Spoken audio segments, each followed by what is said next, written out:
اللي في الصورة ده الكابتن مصطفى لعبة لعيب نادي الزمالك لكرة الطايرة، واللي احنا عاملين عليه تشويش في الصورة ده صباع الكابتن مصطفى لعبة لعيب نادي الزمالك لكرة الطايرة. وهو بيعمل ايه؟ وهو بيشاور اشارات بذيئة لجمهور الاهلي في ماتش الاهلي والزمالك اللي فات. بس عادي، مش ده الحدث. لعيب قليل الادب، وياما كان في لعيبة كتيرة قلات الادب وهيتعاقب طبعا، سواء كان بالشطب او بالايقاف.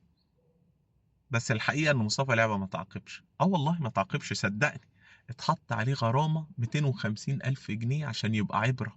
بس في نفس الوقت الاتحاد المصري لكرة الطايرة خد قرار تربوي تهذيبي تاريخي. وهو ايه بقى القرار؟ منع حضور الجماهير في الماتش التاني من سلسلة نص النهائي بين الاهلي والزمالك. ليه؟ علشان لما مصطفى لعبة يروح ناحية الجماهير ويحاول يشاور لهم بصباعه إشارات بذيئة، ما يلاقيش جماهير، فبكده مش هيشاور للجماهير، وبكده يبقى احنا علمنا الأدب. في نفس الوقت نادي الزمالك ما رضاهوش اللي حصل، وخد قرار تأديبي جدا. وعمل ايه بقى؟ نزل بيان قال فيه لو لعيبه مصطفى لعبة قليل الأدب اتوقف او حصل له اي حاجة، احنا هننسحب من الماتش التاني من نص النهائي. شفتوا نادي الوطنية والكرامة؟ طب تعال نشوف بقى نادي الأهلي، نادي المحسوبية ونادي الفساد ونادي الدولة، في مواقف شبه دي كان إيه تصرفه؟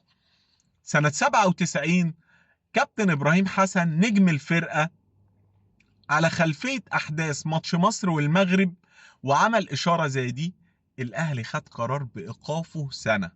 علما بأن الاتحاد المصري لكرة القدم وقف إبراهيم حسن 6 شهور بس. عارف الأهلي كده عمل إيه؟ حرم إبراهيم حسن من المشاركة في كأس الأمم 98 في جنوب أفريقيا. على العلم إن اتحاد الكورة خاطب الأهلي لرفع الإيقاف.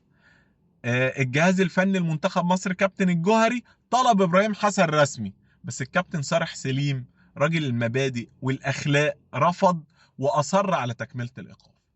سنة 2001 في حركة شبه دي وما طلعتش في التلفزيون، تم إيقاف كابتن سمير كمونة سنة كاملة في ماتش الأهلي وغزل المحلة، والأهلي لا اعترض ولا عيط ولا طلع بيانات، وأكد الإيقاف سنة كمان.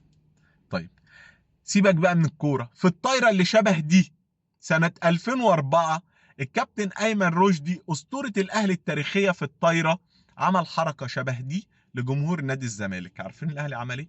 شطب أيمن رشدي نهائي وحرمه من لعب كرة الطايرة. طب تعرفوا الزمالك عمل إيه؟ راح بعدها فوض أيمن رشدي إن هو يروح الزمالك، وأيمن رشدي رفض وقرر إن هو يعتزل بتيشيرت الأهلي.